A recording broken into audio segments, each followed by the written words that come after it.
Bonjour à toutes et à tous, merci d'être avec nous pour ce Face au marché consacré à Pictet AM et à sa stratégie Water, bien connue des CGP. Quels sont les enjeux actuels de l'eau? Comment Pictet Water est-il positionné pour en profiter?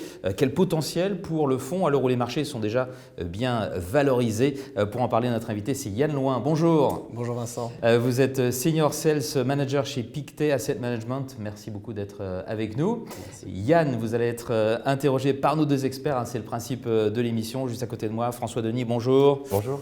Vous êtes conseiller en investissement financier chez Savignan. C'est votre premier face au marché. Et bonjour Henri Masdeval, qui est déjà venu dans cette émission.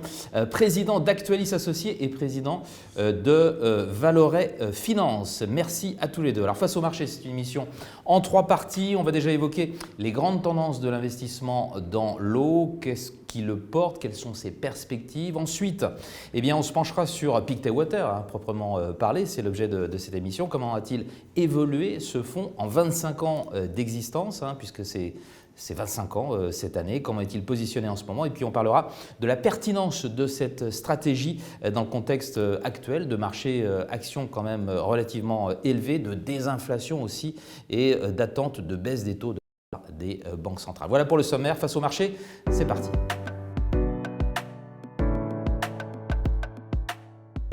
Quelles sont les grandes tendances de l'eau, de l'investissement dans l'eau? C'est la première partie de ce Face au marché consacré au savoir-faire de Pictet AM en la matière, avec vous, Yann Loin, et nos deux experts, François Denis et Henri Masdeval. Henri qui vous pose la première question de cette première partie. Alors, la première question, elle me vient à l'esprit.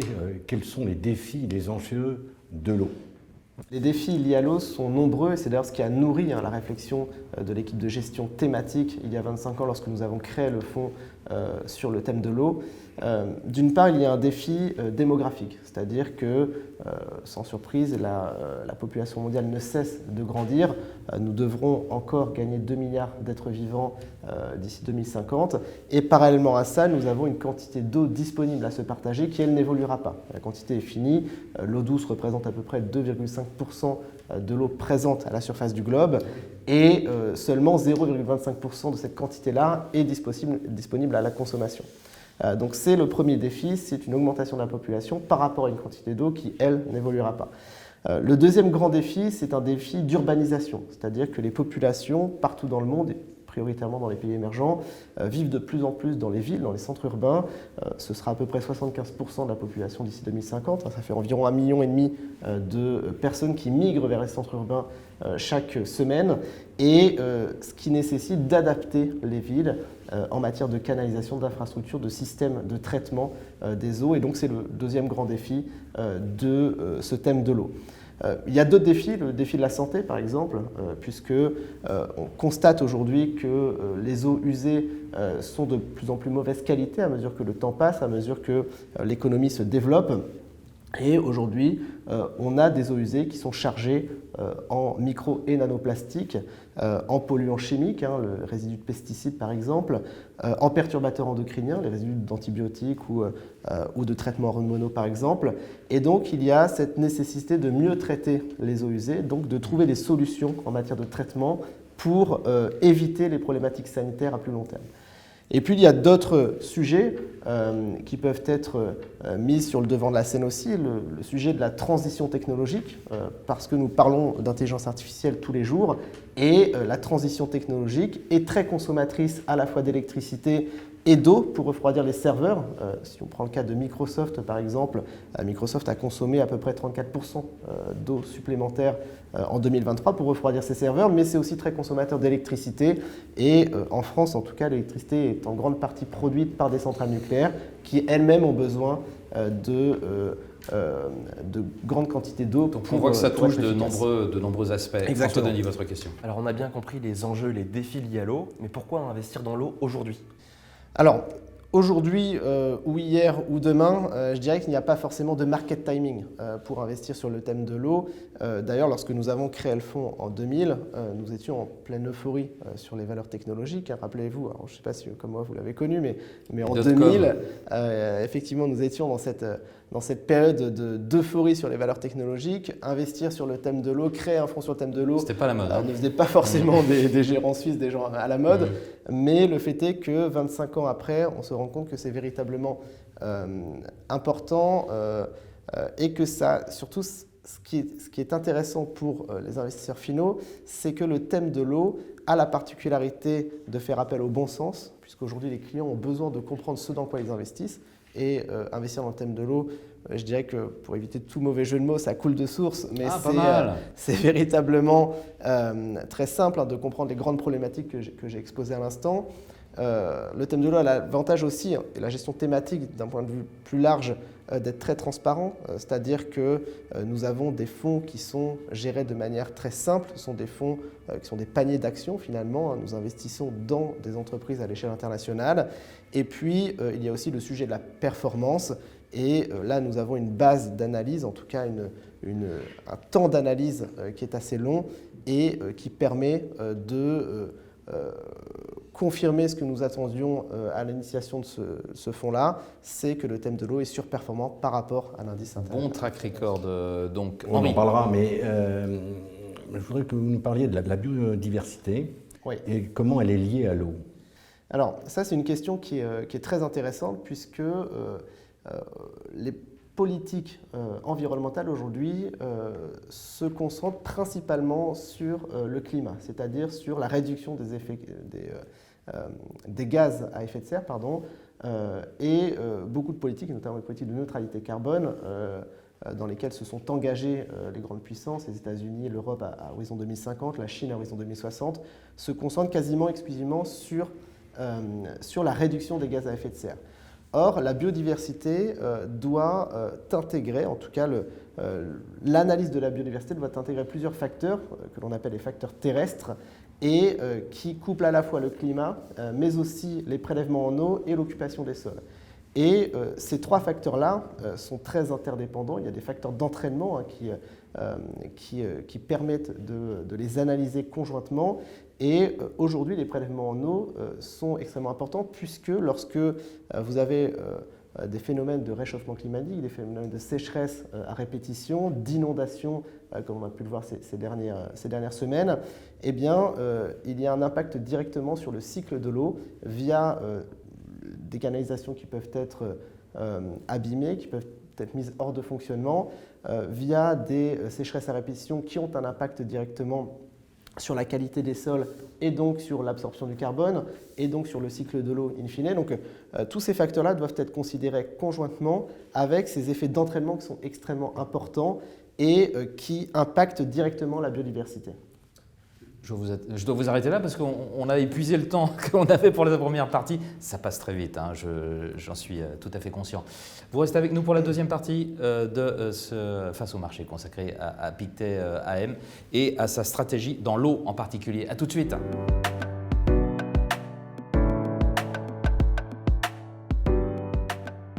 Pictet Water, les caractéristiques et la stratégie d'un fonds pionnier puisqu'il a 25 ans d'existence. C'est la deuxième partie de ce Face au marché consacrée donc à Pictet et à sa stratégie phare dans l'eau. Toujours avec vous, Yann Loin et nos deux experts, Henri Masdeval et François Denis qui vous posent la première question de cette deuxième partie. Tout à fait. Alors votre fonds qui a 25 ans n'est plus à présenter. Toutefois, pouvez-vous nous rappeler la stratégie d'investissement ? Oui, alors la stratégie Water est composée de trois grands segments qui ont été identifiés dès la genèse du fonds. Les infrastructures, c'est-à-dire que nous investissons dans les réseaux de canalisation, dans les entreprises qui installent et qui gèrent ces réseaux de canalisation, un petit peu partout dans le monde, aussi bien aux États-Unis qu'en Europe que dans les pays émergents. Nous travaillons également sur les technologies de l'eau, c'est-à-dire comment mieux filtrer, comment mieux approvisionner, comment réduire les polluants chimiques qui composent ces eaux usées. Donc là, c'est la plus grande partie du portefeuille qui représente à peu près 60% du fonds actuellement. Et puis nous travaillons également avec un segment que l'on qualifie de services environnementaux, c'est-à-dire la gestion des déchets. Pourquoi? Parce que la première pollution des sols, enfin la première pollution de l'eau, c'est la pollution des sols, pardon.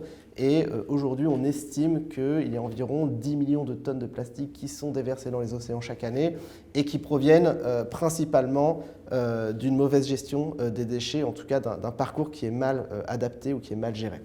Henri Masdeval. Oui, comment vous appréhendez l'investissement sur l'eau? On voit bien aujourd'hui qu'il y a une concentration des sociétés liées à l'eau. Que fait-on des petites entreprises? Est-ce que vous les appréhendez aussi dans vos portefeuilles?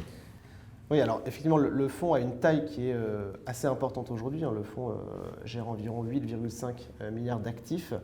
Donc c'est une taille qui est assez importante. Et malgré tout, nous arrivons à être plus petits en termes de capitalisation boursière que l'indice qui est le MSCI World Equity. Nous avons à peu près 49% du portefeuille qui est investi sur des entreprises que l'on qualifie de mid-cap, c'est-à-dire entre 5 et 20 milliards de capi boursières. Donc nous arrivons toujours à trouver cette profondeur de marché, malgré le fait que le fonds soit assez concentré. C'est 49 lignes en portefeuille actuellement. Et nous avons un univers d'investissement d'environ 180 valeurs, alors qui effectivement est assez mobile, puisqu'il y a quelques acquisitions. On peut prendre le cas, par exemple, d'une entreprise qui s'appelle Evoca Technologies, qui est la seule entreprise au monde à avoir initialement trouvé ce filtre contre les PFAS, les fameux polluants éternels, qui a été racheté par une entreprise que l'on a en portefeuille qui s'appelle Xylem. Mais parallèlement, le métier de l'eau devient tellement spécifique que des entreprises détachent leur activité liée au thème de l'eau. C'est le cas par exemple de Danaher qui a détaché son activité Veralto spécifique sur les activités hydrauliques.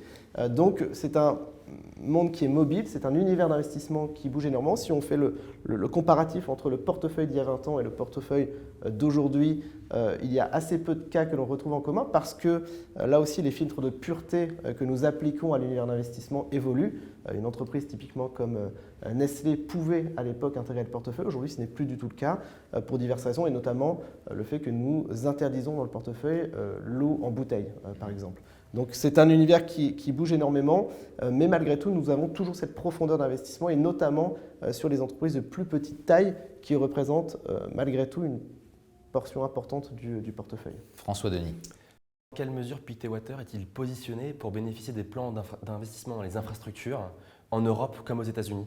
Ouais, alors ça, c'est un sujet qui est clairement d'actualité. Nous avions l'an dernier fortement réduit la poche infrastructure dans le portefeuille, notamment les infrastructures hydrauliques, parce que dans cette phase de taux plus élevés, en tout cas post-hausse des taux, c'est vrai que ce sont des entreprises qui ont particulièrement souffert parce que les chantiers hydrauliques étant des chantiers qui sont menés sur plusieurs années, nous avons véritablement constaté la hausse des taux et l'impact en termes d'un point de vue industriel en 2023 avec un environnement économique qui avait bien évolué entre l'octroi des chantiers sur appel d'offres en 2018-2019 peut-être et le commencement des chantiers hydrauliques en 2023, des conditions qui ont bien changé puisque les entreprises ne s'endettaient plus à taux zéro puisque l'inflation était passée par là et le coût des matériaux avait augmenté de 30 ou 40%. Et donc il y a eu une compression des marges l'an dernier qui nous a poussé à réduire la poche infrastructure dans le portefeuille à environ 15% alors qu'elle était à peu près 2 fois plus élevée les années précédentes.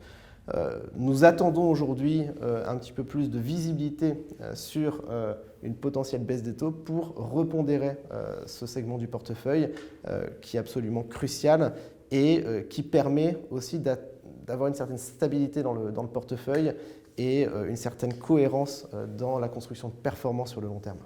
Et vous ne pensez pas que ça sera trop tard, une fois que la baisse des taux aura été décidée? Réponse rapide, s'il vous plaît.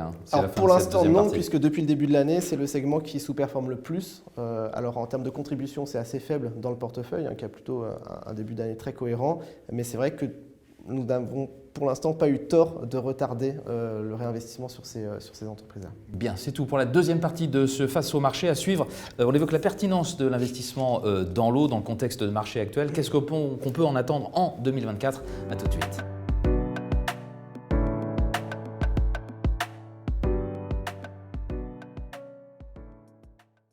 L'eau comme thème d'investissement, quelle pertinence dans les conditions de marché actuelles, niveau élevé des indices, anticipation de baisse des taux de la part des banques centrales. C'est la troisième partie de ce Face au marché consacrée à Pictet et à sa stratégie dans l'eau, toujours avec vous Yann Loin et nos deux experts François Denis et Henri Masdeval qui vous posent la première question de cette dernière partie. Alors l'eau, c'est vital, hein, cette thématique ne peut que fonctionner. Maintenant, quel est c'est un investissement certainement à très long terme. Quel est le potentiel de croissance qu'on peut en attendre dans les 5 prochaines années? Alors, c'est une très bonne question à laquelle il est à la fois assez difficile de répondre. Ce qu'on peut regarder, c'est la performance historique de la stratégie qui est bien meilleure que celle de l'indice Action International, malgré le fait que le fonds ne soit pas du tout composé de valeurs technologiques. Ça, c'est un fait qui est important. La stratégie arrive à suivre, voire à battre l'indice Action International sans être composé de valeurs technologiques. Et ce que l'on remarque surtout, ce qui est certainement le plus important, c'est que sur le long terme, la stratégie est à la fois surperformante par rapport à l'indice, mais aussi par rapport à toutes les composantes de l'indice en termes de rapport volatilité-performance. Et donc ça, c'est intéressant et c'est ce qui nourrit notre réflexion lorsque nous initions de nouvelles stratégies d'investissement thématiques. C'est-à-dire que lorsque nous sommes au croisement de plusieurs grandes tendances que nous avons évoquées tout à l'heure, eh bien nous validons le fait que structurellement, la stratégie doit être surperformante par rapport aux actions internationales. Et sur Water, sur la stratégie Water, sur laquelle nous avons peut-être le plus de recul, ça fait partie de celles parmi lesquelles nous avons plus de recul, nous validons ce fait que la stratégie est surperformante. Alors, est-ce que ce sera la même chose sur les 15 ou 20 prochaines années? On le pense, on ne peut pas l'affirmer, mais en tout cas, il est clair que le thème devient de plus en plus consensuel et que l'urgence climatique est de plus en plus importante et la pression de plus en plus forte. François Denis, votre question. Les actions liées au secteur de l'eau performent très bien depuis 2020, depuis le Covid, notamment en 2024 avec des performances au-delà de 9% year-to-date. Ne sont-elles pas aujourd'hui un peu trop valorisées? Et une question annexe, quel impact de la potentielle baisse des taux en 2024 sur cette thématique? Alors, trop valorisé, c'est une très bonne question. Là aussi, c'est très compliqué de se positionner sur le niveau de valorisation. Nous avons fait le choix l'an passé de réduire la poche infrastructure, comme on l'a évoqué tout à l'heure. Ce sont plutôt les services environnementaux qui ont surperformé, qui sont des activités qui ont une très forte lisibilité sur les cash flows, qui ont cette capacité de fixer les prix aussi, d'augmenter le prix des services, notamment de ramassage des ordures, etc. Puisque même si demain vous êtes dans une période difficile économiquement, il est peu probable qu'une mairie supprime le service de ramassage des ordures, par exemple. Donc ce sont des métiers qui sont assez stables, qui sont assez lisibles et sur lesquels on peut facilement se projeter. Donc qui ont plutôt bien fonctionné dans cette phase un petit peu plus compliquée depuis 2022. Les infrastructures ont reculé parce qu'elles sont assez dépendantes des taux. Donc on espère que cette baisse des taux effectivement aura un impact positif sur les valorisations et certainement qu'on se repositionnera un petit peu plus fortement. Alors justement, vous vous repositionnez sur quoi là, dans l'attente de la baisse des taux? Alors pour l'instant, le gros du portefeuille, ce sont les technologies. Ouais. Les technologies hydrauliques, donc à la fois des entreprises qui vont avoir pour vocation de réduire le nombre de fuites. Si on prend par exemple le cas de la France, vous avez aujourd'hui 20% de l'eau traitée qui part dans les fuites. Chaque année en France, nous remplissons le lac d'Annecy. En Italie, c'est 40%, c'est deux fois plus. Ouais. Et donc il y avait cette problématique parce que les canalisations des pays développés sont globalement très vieillissantes. Alors à Paris, c'est moins le cas parce qu'elle date du Second Empire, mais dans les campagnes françaises, ce sont des réseaux en PVC qui ont été installés après-guerre, qui sont assez friables, qui sont plutôt fragiles. En Angleterre, c'est un réseau qui date de 1875, donc qui est plutôt fragile aussi. Et dans les pays en voie de développement, ces canalisations-là, bien souvent, ne sont pas encore installées. C'est le cas typiquement de l'Inde, du Pakistan, qui ont beaucoup souffert des sécheresses dernièrement. Narendra Modi, le Premier ministre de l'Inde, d'ailleurs, avait mis en place à l'époque, en 2018, un plan toilette pour investir massivement dans le... Mais ça, dans un contexte de baisse des taux, c'est porteur. Alors, c'est porteur dans un contexte de baisse des taux parce qu'il y a cet impact des taux. Ce sont des entreprises qui sont particulièrement endettées, qui globalement s'endettent à hauteur de 100 voire 110% et qui se remboursent sur la vente de mètres cubes d'eau à horizon 25-30 ans, généralement indexés à l'inflation. Mais ça, il y a des différences entre les concessions européennes et les modèles anglo-saxons qui font toute la particularité de la stratégie. Henri. L'eau peut être peut-être considérée comme une matière première. Oui. Mais est-ce qu'on peut spéculer sur une matière première comme l'eau? Alors c'est une très bonne question. Il y a des contrats sur l'eau qui ont été mis sur le marché en Australie et en Californie. Deux régions qui sont particulièrement touchées par l'aridité des sols parce qu'il y a des droits aussi très particuliers liés à l'agriculture, notamment aux États-Unis avec les water rights, c'est-à-dire que les agriculteurs ont le droit de prélever l'eau d'une rivière sans contrainte. Et ce qui est assez marrant, c'est que toutes les associations écologiques étaient favorables à la mise en place de ces contrats sur l'eau, donc à cette capacité de vendre des droits à consommer de l'eau aux États-Unis et en Australie, qui ont permis également, par leur mise en place, d'éviter certains effondrements de sol ou certaines problématiques environnementales. Mais chez Pictet, nous ne touchons pas à ces contrats-là, ce n'est pas du tout la vocation du fonds. Nous investissons dans les entreprises qui ont vocation à trouver des solutions en matière de technologie, d'infrastructure, mais nous n'investissons pas sur la matière première. Petite question pour finir. Est-ce que la décollecte récente sur les fonds ESG impacte votre fonds Pictet Water et plus globalement la thématique ? Alors, on n'a pas constaté de décollecte sur le fonds, sur la stratégie Water. Donc ça n'a pas d'impact, en tout cas concernant Pictet. C'est un fonds qui est généralement souscrit assez régulièrement. C'est le fonds sur lequel nous avons le plus de flux réguliers, en tout cas d'investissements programmés. Donc c'est vrai que c'est un fonds qui a cet avantage-là aussi de moins décollecter dans les phases plus compliquées de marché parce que les clients comprennent la thématique. Et c'est vrai qu'il est assez compliqué dans une logique de transmission d'un patrimoine notamment, de sortir d'un fonds investi sur l'eau. Eh bien, ce sera le mot de la fin. On a essayé de ne pas trop déborder pour garder l'analogie avec l'eau. Merci à tous les trois d'y avoir participé. Yann Loin, Senior Sales Manager chez Pictet Asset Management. Henri Masdeval, président d'Actualis Associés et président de Valeur et Finance. Et François Denis, pour sa première émission face au marché, conseiller en investissement financier chez Savignan. Et merci à toutes et à tous de nous avoir suivis. On se retrouve bientôt pour une